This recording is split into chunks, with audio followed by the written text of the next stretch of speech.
प्रदेश भर में किसानों की समस्याओं को लेकर कल उज्जैन में कांग्रेस नेता और कार्यकर्ताओं ने किसान न्याय यात्रा निकाली। यात्रा की शुरुआत के पहले चिमनगंज कृषि उपज मंडी में एक जनसभा हुई। इस जनसभा में लगभग 10,000 किसान जुटे। यहाँ प्रदेश और केंद्र सरकार के खिलाफ हल्ला बोला गया। विधायक और जिला कांग्रेस कमेटी के अध्यक्ष महेश परमार द्वारा आयोजित इस आंदोलन में कांग्रेस के राष्ट्रीय नेता सचिन पायलट, प्रदेश प्रभारी हरीश चौधरी, पूर्व मुख्यमंत्री दिग्विजय सिंह, प्रदेश अध्यक्ष जीतू पटवारी, पूर्व प्रदेश अध्यक्ष कांतिलाल भूरिया, जयवर्धन सिंह, कमलेश्वर पटेल, ओमकार मरकाम, टीसी शर्मा और अजय सिंह, राहुल भैया शामिल हुए। चिमनगंज कृषि उपज मंडी में सभा को संबोधित करने के बाद सभी नेता रैली के रूप में चामुंडा माता चौराहे तक पहुंचे। यहाँ उन्होंने किसानों की मांगों से संबंधित ज्ञापन एडीएम अत्येंद्र सिंह गुर्जर को सौंपा। इसके पहले चिमनगंज कृषि उपज मंडी में सभा को संबोधित करते हुए दिग्विजय सिंह, जीतू पटवारी और विधायक महेश परमार ने प्रदेश सरकार के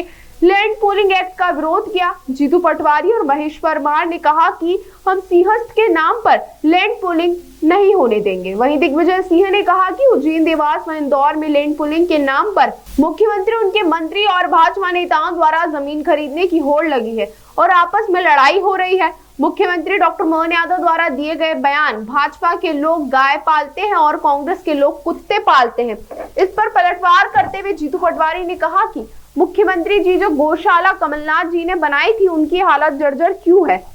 गौशाला में गाय क्यों मर रही है? हर महीने 200 से ज्यादा गायों का सड़क पर एक्सीडेंट होता है, ऐसा क्यों? आप उनकी रक्षा क्यों नहीं करते? चेतावनी देते हुए जीतू पटवारी ने कहा कि आने वाले 15 दिन के अंदर कांग्रेस पार्टी एक योजना तैयार करे जिसके तहत आवारा घूमने वाली गाय को एकत्रित करके कलेक्टर कार्यालय भेजा जाएगा।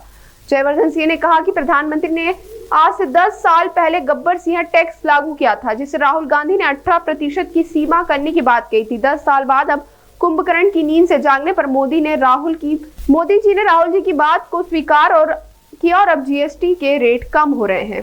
वहीं सचिन पायलट सहित अन्य सभी नेताओं ने किसानों की समस्याओं को उठाया। खाद की किल्लत और फसलों के कम दाम को लेकर प्रदेश व केंद्र सरकार को घेरा। मंच पर मौजूद सभी नेताओं ने वोट चोर गद्दी चोर के नारे लगाए। इसके साथ ही वोट चोरी के तरीके बताए व कैसे बचा जाए इसके भी उपाय बताए। वोट चोरी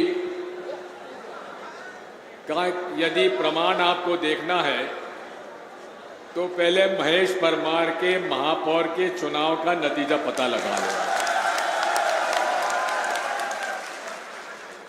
और ये वोट चोरी स्वयं सरकार कर रही है। पहले मतदाता सूची बनती थी तो उसमें कोई जुगाड़ू हमारे नेता होते थे तो कुछ नाम जुड़वा लेते थे, कुछ कटवा देते थे। अब तो राहुल गांधी जी ने ये प्रमाण दे दिया कि स्वयं चुनाव आयोग वोटों की चोरी कर रहा है। अब आप समझ लीजिए कि लोकतंत्र में अगर निष्पक्ष चुनाव नहीं होगा तो लोकतंत्र बचने वाला नहीं है।